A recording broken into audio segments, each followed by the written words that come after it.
College की सच्ची प्यार की कहानी। एक मधु नाम की लड़की थी 14 मार्च 19 साल की को और उसके BA ग्रेजुएशन पहली सेमेस्टर में एडमिशन लिया था। मधु एक बहुत ही ज्यादा सुंदर और सुशील लड़की थी। मधु बिना फालतू में किसी से कोई भी बातचीत नहीं किया करती थी, लेकिन बहुत सारे लड़के उसकी शराफत बहुत ज्यादा फायदा उठाते थे और उसे कॉलेज में बहुत ज्यादा परेशान किया करता था। एक दिन की बात है, मधु कॉलेज के गेट से कॉलेज अंदर जा ही रहे थे कि रास्ते में उसकी सीनियर लोग मिल जाते हैं। जिसके सीनियर लोग मिलते हैं नोटों को तुरंत ही अपने पास बुला लेती है, क्योंकि मूवी देखने में काफी ज्यादा चंचल और सुशील लगती थी देखने में। जैसे ही मधु अपने सीनियर के पास जाती है तो उसे मधु अपने सीनियर से कहती है कि क्या बात है बताए। उसका सीरियल कहता है, क्या क्या तुम्हें ABCD लिखने आती है? तभी मधु कहती है कि अगर मुझे ABCD लिखने नहीं आती तो मैं कॉलेज में कैसे पहुंच पाती। इतना सुनते ही सीनियर लड़के और लड़कियों को बहुत ज्यादा गुस्सा आ जाती है। वह बुरा भला मधु को कहने लगते हैं। तभी मधु के क्लास का और उसी की समस्या का है एक लड़का मधु पर नजर पड़ती है, जिसे वह लड़का देखता है कि जिसका नाम रमेश था। रमेश ने देखा कि उसकी क्लासमेट मधु को सीनियर लोग मिलकर उसे छेड़छाड़ तथा उसकी रैगिंग कर रहे हैं। ये देखकर रमेश को रहा नहीं है, वह सीनियर के पास जाता है और कहता है कि यह जो आप लोग कर रहे हैं वह बहुत गलत बात है। किसी भी लड़की को इस तरह परेशान करना बिल्कुल भी अच्छी बात नहीं है। उसके बाद सीनियर लड़के तथा रमेश में काफी ज्यादा जमा हो जाता है और आखिरकार रमेश मधु को अपने साथ लेकर कॉलेज में अंदर जाना जाता है कि आज करने के लिए। जैसे ही मौजूदा था, रमेश क्लास करके बाहर निकलते हैं। रमेश से मधु कहती है कि कॉलेज में जो लड़की मुझे परेशान कर रहे थे, मुझे उससे बचाने के लिए आपका शुक्रिया।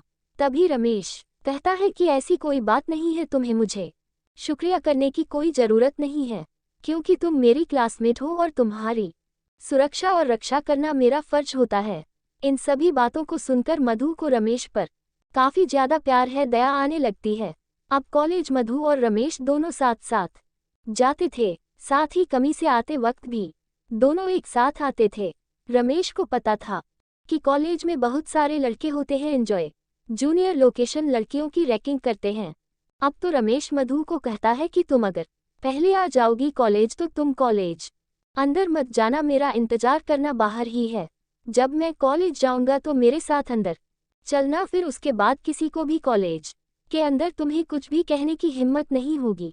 दोनों ऐसा ही करते थे कि जो भी कॉलेज पहले आता था उन्हें इंतजार करना पड़ता था दूसरे के लिए है। ऐसा करते करते काफी ज्यादा दिन बीत गया था। उन दोनों ने अब प्रथम सेमेस्टर से प्रमोटेड होकर अब कॉलेज की तीसरे सेमेस्टर में पहुंच चुके थे।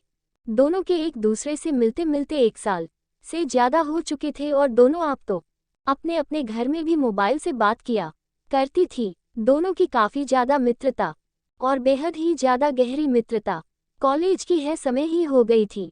अब हम दोनों मिलकर मुझको ले जाते थे क्लास करने के लिए और कॉलेज दोनों प्रतिदिन आने के कारण दोनों क्लास में अच्छी रेपुटेशन पर पहुंच गए थे।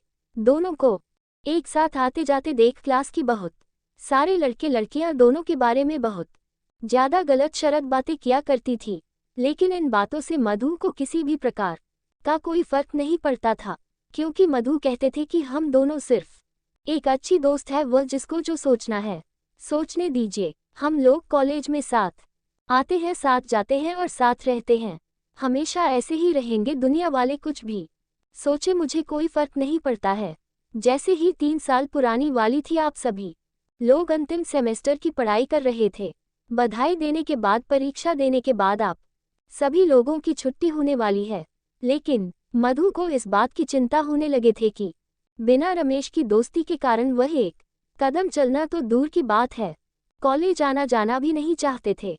आशीष मिश्रा का आखिरी एग्जाम हो रहा था, तभी मधु रमेश से कहती है कि मुझे तुम्हारी बिना रहने की आदत नहीं है।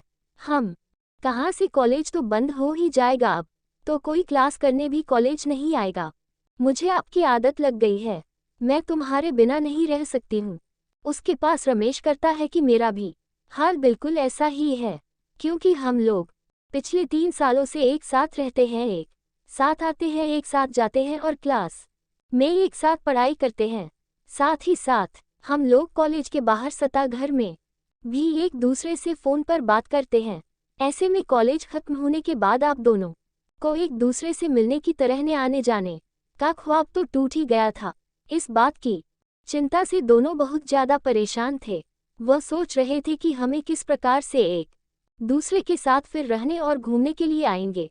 लिखित परीक्षा अंतिम चल रहे थे। परीक्षा देते देते शाम हो चुके थे। मधु और राकेश में शाम के समय जाते वक्त कोई ज्यादा खास बातचीत नहीं हो पाई थी, क्योंकि है मधु कॉलेज लेने के लिए उसके पापा आ गए हुए थे। और जैसे ही वह गोरे से पैसा लेकर निकले, अपने पापा के साथ मोटरसाइकिल पर बैठकर अपना घर चले गए थे। घर जाते ही मधु को काफी ज्यादा अफसोस आया कि वह अपने पुराने सबसे अच्छे मित्र से कुछ बात भी नहीं कर पाई है। फिर मधु अपने घर वालों को इधर उधर जाने का इंतजार करती है। जैसे ही घर वाली रह जाते हैं, मधुर अपने कमरे में जाती है और राकेश को फोन करती है। जैसे ही फोन करती है, एक ही रिंग में राकेश फोन उठा लेता है और कहता है कि मुझे पता था तुम फोन जरूर करोगी। उसके बाद मैं तो कहती है कि मुझे माफ कर दीजिए, मैं कॉलेज में आपसे ज्यादा बात नहीं कर पाई थी, क्योंकि मेरे पापा आ गए थे मुझे लेने के लिए और बोल रहे थे जल्दी घर चलो, मुझे बहुत सारा काम है। उसके बाद में तो कहती है कि मुझे आपके बिना बिल्कुल भी मन नहीं लग रहा है। उसके बाद राकेश भी कहता है कि मुझे भी और मेरे दिल से हार भी कुछ ऐसा ही है। तभी मधु कहती है कि लगता है हम दोनों को प्यार हो गया है और अब हम लोग एक दूसरे के बिना नहीं रह सकते हैं। जैसे जैसे समय बीत रहा था, वसीम उसे दोनों की दूरियां, दोनों की मजबूरियां बन गई थी, क्योंकि दोनों बिना कॉलेज के अब एक दूसरे से मिल भी नहीं पा रहे थे। अब तो दोनों की व्हाट्सएप कॉलिंग तथा ऑडियो कॉलिंग पर ही ज्यादा बातचीत होती रही थी। एक समय ऐसा है आपके दोनों 24 घंटा बात किया करते थे, क्योंकि उसके बिना एक मिनट भी दोनों में से किसी का भी मन नहीं लगता था। उसके बाद एक दिन मरोगी दी है कि क्या हम लोग इसी तरह फोन पर ही बातें करते रहेंगे सभी दिन। अभी मधु कहती है कि मेरे घरवाले मेरे शादी के लिए लड़की देख रहे हैं। आगे मधु कहती है कि कुछ भी हो जाए मैं किसी और से शादी बिल्कुल भी नहीं करूंगी, मुझे तो तुम भूल जाना पसंद हो, मैं जब भी शादी करूंगी तुमसे ही करूंगी। एक दिन मधु के माता पिता मधु को अपने पास बुलाती है और कहती है कि देखो बेटा, मैंने तुम्हारे लिए एक लड़का पसंद किया है, ये फाइल में उसकी फोटो है, तुम देखकर बताओ क्या तुम्हारे लिए सही रहेगा। ये सुनते ही मधु को काफी ज्यादा गुस्सा आ जाता है। वह कहती है कि मेरे लिए लड़का है या किसी प्रकार का हुआ ढूंढने का कोई जरूरत नहीं है, क्योंकि मैं जब भी साधु करूंगी अपनी पसंद के लड़के से शादी करूंगी और अपने पसंद के लड़के को मैं बहुत पहले ही पसंद कर चुकी है। मैं उसके बिना एक मिनट क्या एक सेकंड भी नहीं रख सकती हूँ। ऐसे में किसी और से शादी करने के बारे में सोच भी नहीं सकती। फिर मुझे भी माता पिता मरो से रमेश की पूरी जानकारी लेते हैं और फिर उसका घर खानदान दाता रमेश को देखने के लिए उसके घर जाते हैं। दोनों परिवारों में काफी देर तक बातचीत होती है और अंत में दोनों को का प्यार जीत जाता है। ये दोनों के घर वाले दोनों की शादी के लिए राजी हो जाते हैं। हाँ, उसे दोनों मधुर और राकेश बिल्कुल खुशी खुशी अपना जीवन व्यतीत कर रहे थे।